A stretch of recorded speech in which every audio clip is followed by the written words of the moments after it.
morning. Who can remember what we covered last lesson? World War II.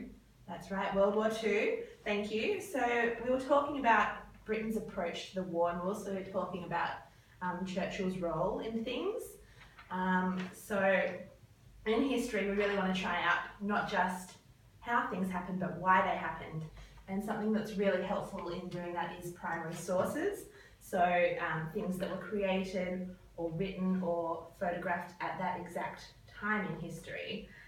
And one thing that we do have that's really useful is this speech by Winston Churchill, who was the Prime Minister for pretty much the duration of the war. And this is just a small part of it. This is probably the most famous part of any speech he's ever done. And it goes a little bit like this.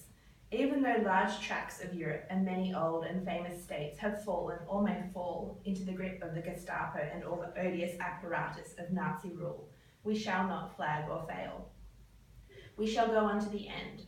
We shall fight in France. We shall fight on the seas and oceans. We shall fight with growing confidence and growing strength in the air.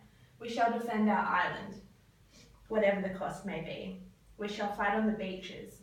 We shall fight on the landing grounds. We shall fight in the fields and in the streets. We shall fight in the hills. We shall never surrender. So after hearing that, what do you think this source tells us? Does it tell us that Britain was ready to give up the fight? Did it tell us that generally they agreed with Nazi ideologies? What do you think it might tell us? That they'll never surrender. Yeah, that's really good.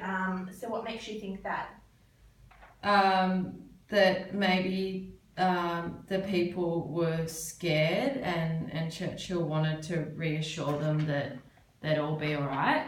Yeah, so he was telling them, we shall go on to the end. They're not going to give up.